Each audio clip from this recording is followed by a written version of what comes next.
Three dimensional coordinate geometry के lecture 15 में आपका स्वागत है। आज हमारा टॉपिक है to find the equation of a plane through the line of intersection of the two given planes.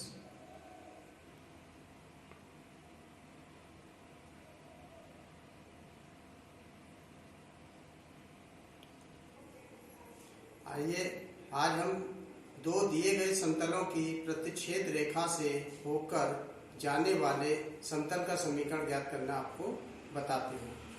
तो आप देख सकते हैं,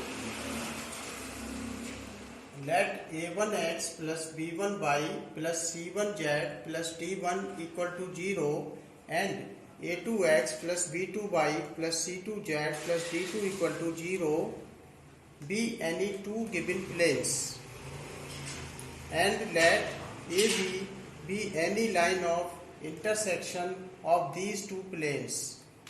ठीक है, माना a1x plus b1y plus c1z plus d1 equal to 0 और a2x plus b2y plus c2z plus d2 equal to 0 कोई दो दिए गए समतल हैं और AB कोई इनकी दोनों समतलों की प्रतिच्छेदन रेखा है।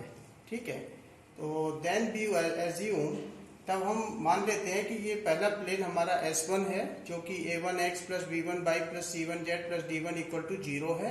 सेकंड प्लेन को हमने S2 मान लिया, S2, और ये इक्वल है a2x plus b2y plus c2z plus d2 equal to 0।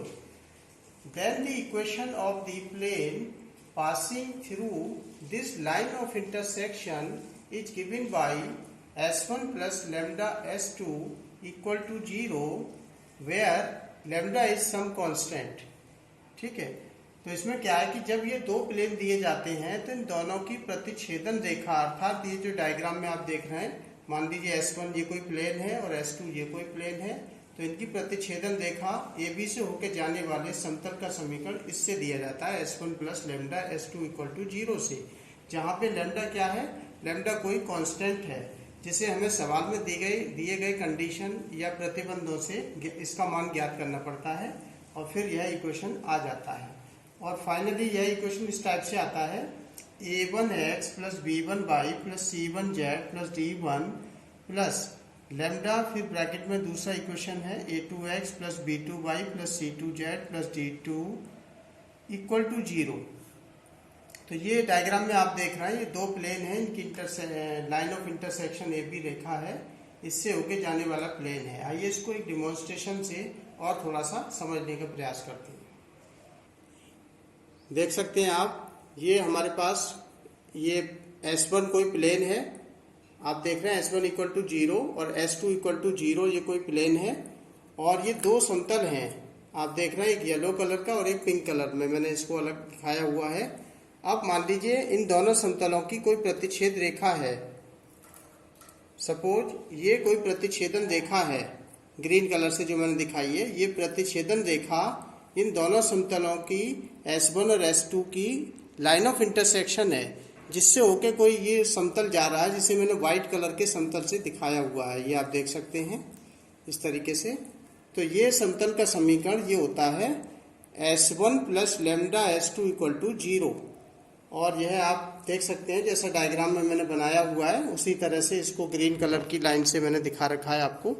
और इस तरीके से दो समतलों की प्रतिच्छेद रेखा से होकर जाने वाले समतल का समीकरण ये दिया जाता है, a1x plus b1y plus c1z plus d1 plus lambda, फिर ब्रैकेट में a2x plus b2y plus c2z plus d2 equal to 0 से, जिसे शॉर्ट में हम S1 plus lambda S2 equal to 0 भी कहते हैं।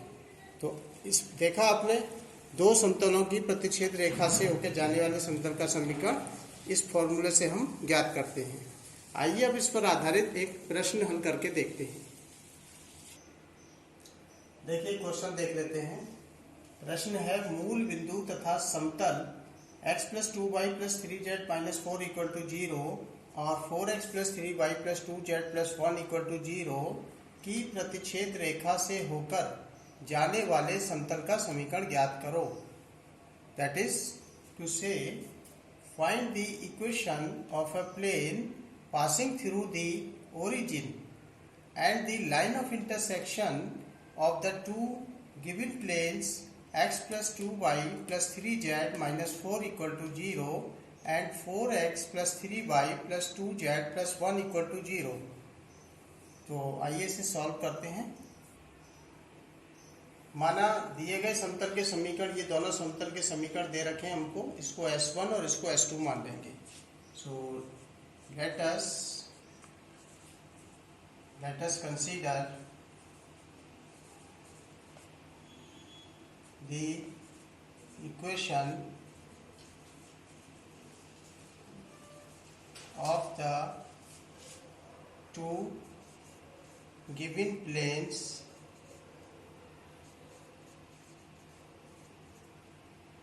as, देखिए एक समतल के समीकरण को हमने S1 मान लिया, इसको x प्लस 2y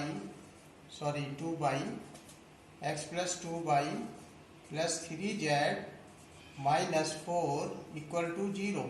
और सेकंड दूसरा जो समतल का समीकरण है इसको हमने मान लिया S2 इक्वल टू, ये हो जाएगा हमारे पास 4x plus 3y plus 2z plus 1 equal to 0।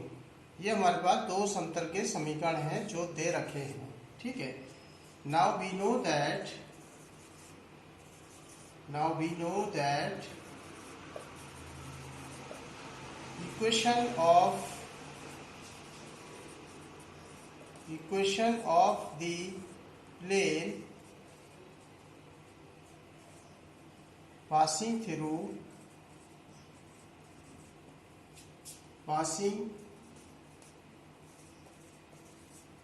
through the line of intersection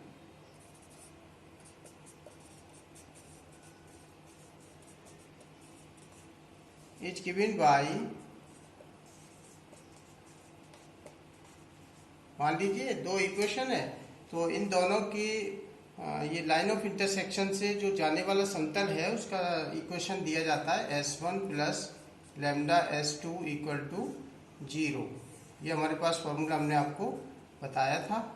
so using the values of S1 and S2 from first and second in this formula we get this implies S1 की value हम लिख लेंगे यहाँ पे x plus 2y and plus 3z and minus 4 plus lambda की value, sorry ये S2 की value यहाँ हम लिख लेंगे 4x plus 3y plus 2z plus 1, this is equal to 0। ये आ गया हमारा समतल का समीकरण। अब इसमें हमें क्या करना होगा, इसमें यदि हम लैम्डा की वैल्यू और इसमें ऑब्टेन कर लें, फाइंड आउट कर लें, तो फाइनली हमारा ये समतल का समीकरण आ जाएगा। तो लैम्डा की वैल्यू निकालने के लिए आप प्रश्न पर ध्यान दीजिए। सवाल में कहा गया है कि यह जो समतल है मूल बिंदु से होके जाता है, passing through the origin. So we know that the coordinate of the origin are 0 0 0। सो यहाँ लिखेंगे since this plane passes through the origin,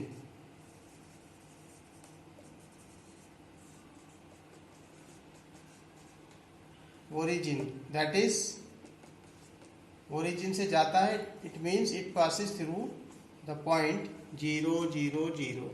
ये x y z की वैल्यू 0 0 0 यहाँ पुट करने पर आपको लैम्डा की वैल्यू मिल जाएगी। ये हम लैम्डा की वैल्यू इसकी फाइंड आउट करते हैं।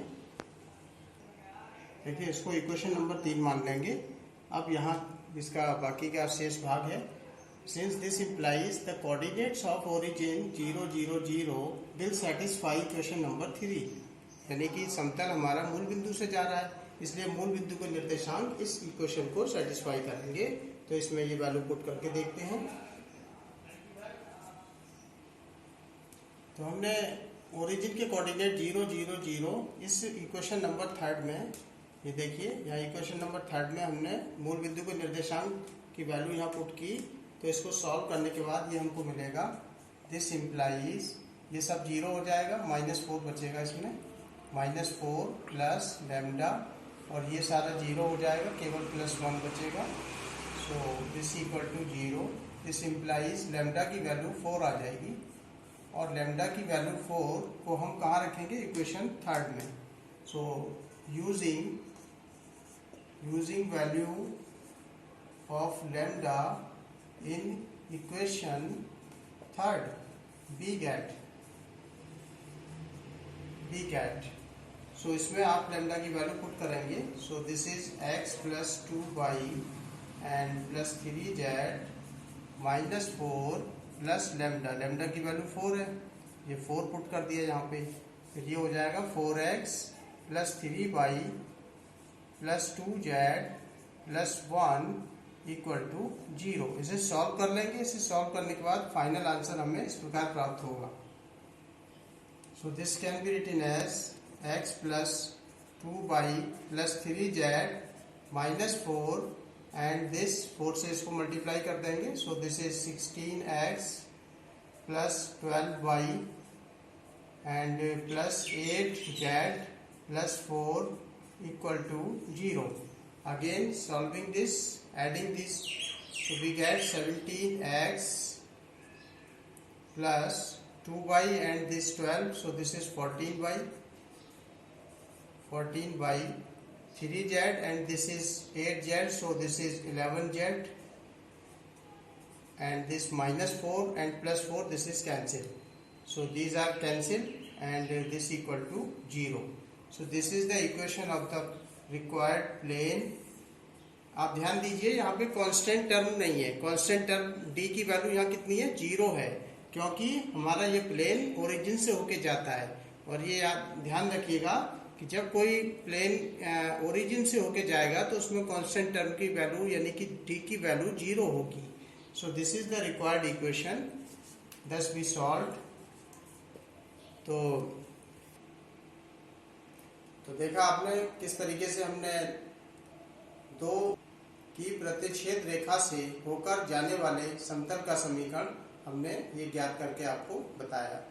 इसी प्रकार अन्य सवालों को भी आप अपने स्तर से हल करें और उनको देखें, आसानी से आप उनको हल कर सकते हैं।